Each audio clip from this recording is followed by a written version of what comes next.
But finally, it is long overdue. It is finally at least on the right path, and the wheels are turning here to allow athletes to be able to profit off of their name, off of their image, and off of their likeness. Now, it comes with complications, which we'll get into, because the NCAA, as you know, if you listen to the show, if you're a fan of college sports, you know they never make anything easy. The easiest slam dunk decision they make difficult, they make hard for everyone involved. So, of course, nothing was going to change with this. But thankfully, they're going the right way.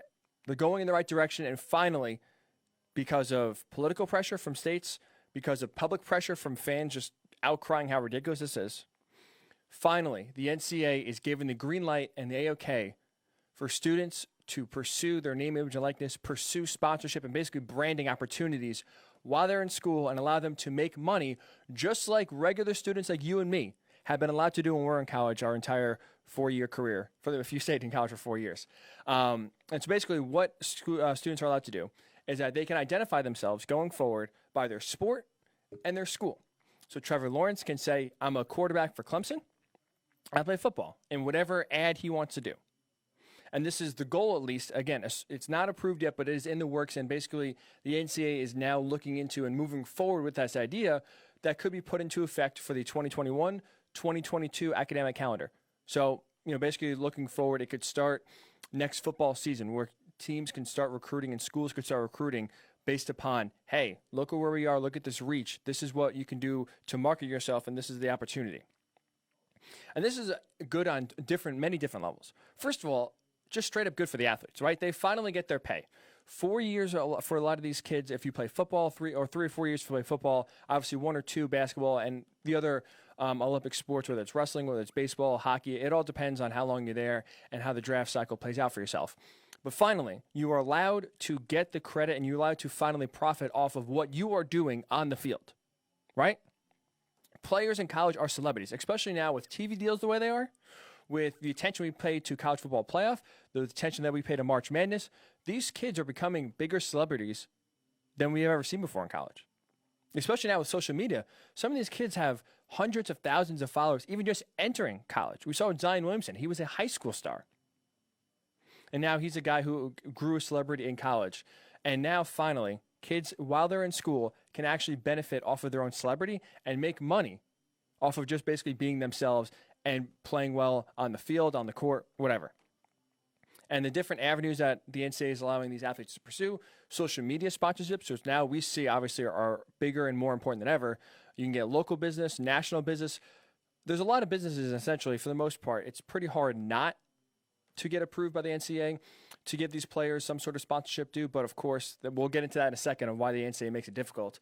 So, finally, obviously, it's good for the athletes, right? They're getting paid. They're getting money that they actually deserve. They don't have to wait till they become a professional for these Fugazi rules so the NCAA can claim to be a nonprofit and basically don't have to pay taxes on all the money they make. So now the ones actually on the field, the ones bringing in all the money, are finally the ones actually going to get paid and see the benefit of it for sure. And not just having the kids benefit, which obviously is the first and foremost, most important thing. I think this will bring more parity to college sports, especially like what we've seen in college football of late. Especially if you're a college football fan, obviously the college football playoff is dominated by a few teams. Clemson, Alabama, Ohio State, and the SEC in general has always sent teams in and has had a huge impact on the playoff year in and year out. So you look at the landscape of college football the last 5-10 years or so, really since the playoff's been implemented, there's not a lot of teams that legitimately have a shot year in and year out to win a title, right? There's only, let's say, Ohio State, Alabama, Clemson. You could put Georgia in there. Oklahoma you could put in there. There's basically 5 or 6 teams, LSU for most years, you could throw in there, and they have a legitimate shot every year to win a national title. Some teams have to line it up right where, you have a Michigan, if things line up correctly. You have Oregon if things line up correctly to where, sure, they have a chance 1 or 2 years, but year in and year out, a lot of teams aren't competing to win a college football title. Now, how this can help having players benefit off the name, image, likeness, how this can help create more parity is because now a lot of these mid-level schools can have better recruiting pitches. And twofold, here's why. One, you have schools near big cities. You have Rutgers, obviously very close to New York City. You have Northwestern, very close to Chicago. You have UCLA. Obviously, USC dominates the recruiting field in LA, but now you have UCLA close to the LA market. You have a lot of these schools that we'll call mid-level, that aren't getting the blue chip recruits year in and year out, that have a chance because they can pitch to these recruits now. Hey, listen, we're this close to LA. We're this close to New York. We're this close to Chicago. You want to build your brand. You want to get marketing. There's no better opportunity to do it than one of the biggest media markets in the world. You come to our school, we'll make sure that you're on billboards in LA and billboards in Chicago, and people in the area in these cities know who you are. If you all of a sudden now are the star of Northwestern, the star of UCLA, I'm not saying obviously, these schools are going to be, Chicago's all of a sudden going to bow down to Clayton Thorson when he was there, let's say, for example. But it helps. I mean, it's definitely an appealing pitch for these kids to say, listen, you can have your billboard in New York City or Chicago or LA and be the star and be the face of our program going forward. It definitely helps. And not to mention, too, you look at maybe, now all of a sudden playing time becomes more intriguing, right? You have so many big-time recruits, big chip recruits going to Alabama, going to Ohio State, going to Clemson every year, right? More times than not, a lot of these guys as freshmen and sophomores aren't playing. There's too many good players in front of them to where they're on they're buried on the depth chart, third and fourth string, and it takes until their sophomore, their junior, maybe even some until their senior year to get on the field and start. Well, it's tough to, build a brand for yourself if no one knows who you are. Or you could be a great Alabama quarterback, but if you're a great Alabama quarterback for 1 year, how much can that help your brand? How much can that help your marketing compared to, let's say, if you go to another mid-level school, but you're the star you're the star. All of a sudden now, if you're the face of a program, you're playing 2, 3, 4 years. That helps your brand. That helps grow your social media. And now all of a sudden, schools and sponsors can look at you and say, this is the face of Northwestern football. This is the face of Indiana football, UCLA football. That could help your brand. That could help your marketing. So now all of a sudden these mid-level schools have a more appealing recruiting pitch by saying you can play, get on the field earlier, which again, some of these kids can realize it only takes 1 year at a Clemson or Alabama or Ohio State to get drafted and go in the NFL. We see, especially with Alabama, we see it time and time again. They churn out these defensive studs who sit behind these great players for 2 or 3 years, play for a year or two, and then get drafted in the first round. But if these players, again, look at how marketing is done, especially social media-wise, if they want to build their following, maybe, it's smarter to go to a smaller school, but get immediate playing time. Help build who you are. Help be the face of a program that could, again, be better for your marketing pitch. So that's why I think it would give kids now second chances, or second thoughts, I should say, and maybe make it more appealing to go to a mid-level school that could promise them playing time right away, that can get them out in front of big-time cities. Get there and make them just a known, get their name out there, make them a known quantity. But of course, like I said, the NCAA doesn't make it easy. I think more parity wants here. It's great for the kids, but like I said, the NCAA does not make it easy. Of course, they are dragging their feet when it comes to this. And I think I want to read you a quote here by Michael Drake, who's not only the president of Ohio State, he's one of the main guys with the NCAA in terms of spearheading this effort and commenting on it and going forward with it. And I just want to read you this quote that he said yesterday, because if you read it and listen to it, if you know anything about the NCAA, of course they're trying to take credit. Of course they're trying to see what's in it for them, right?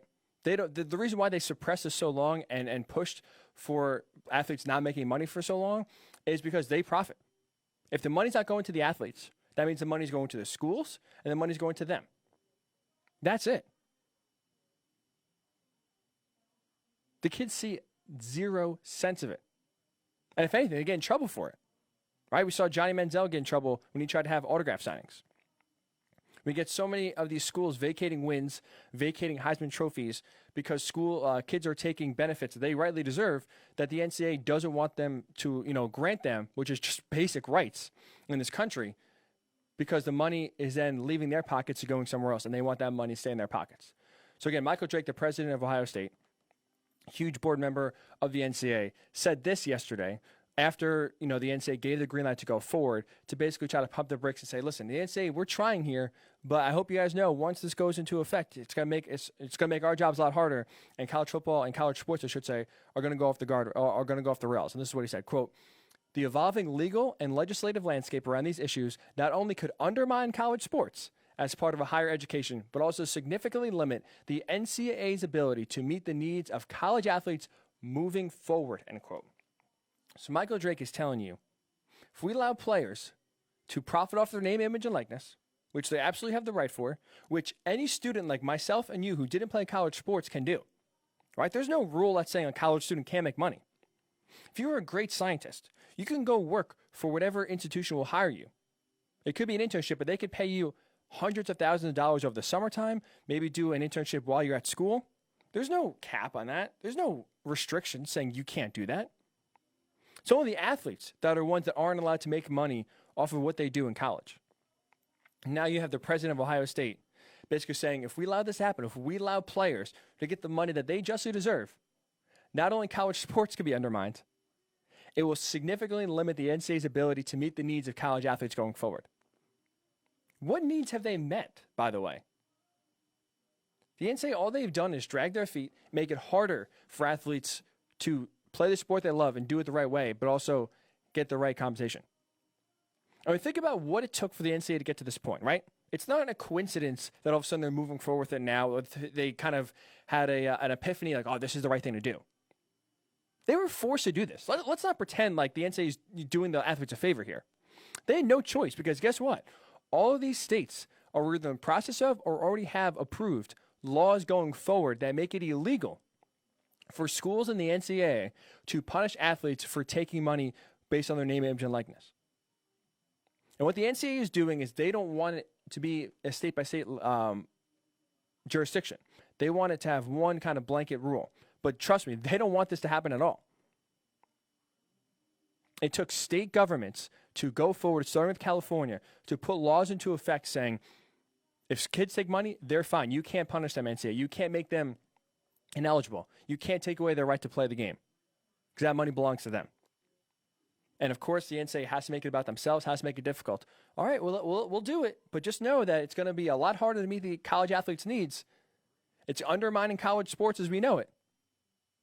So it's just, again, it's ridiculous. And the NCAA now is also begging for antitrust protection, which, if they get it, would be very, very disappointing from the federal government, which basically, this is important because now all of a sudden, like I said, the NCAA not making it easy, they are going to try to make a cap of some sort. Now, they come out and say there's no cap. So right now, athletes can make as much money theoretically as they want. If this is passed tomorrow or passed in January of 2021 and put into effect for the 2021-2022 academic calendar, theoretically, athletes can make as much money as they want, right? So if Chick-fil-A wants to go to Trevor Lawrence and say, hey, Trevor, we will give you $1 million. You do this 30-second Chick-fil-A ad, say it's your, you eat it after every game. It's your favorite meal. The NCAA will look into that. Trevor Lawrence has to get approval that not only of the sponsor, because I could understand that for, you don't want an athlete sponsoring maybe a shady business or a business that doesn't align with the school's ethics and stuff like that. I understand, I could get behind the NCAA and the schools thinking you don't want your athletes sponsoring businesses and people that maybe aren't the best, right? But at the same time, the NCAA wants every transaction sent to them, and they are also bringing in, whether it's social media, businesses, I guess, or sponsors that are the ones that are doling out these social media sponsorships to basically say, what is market value for these sort of ads? So they're controlling the market per se and making sure that these sponsorships the athletes are going to get are on par with what the market says, which is, again, beyond backwards of what this country is about.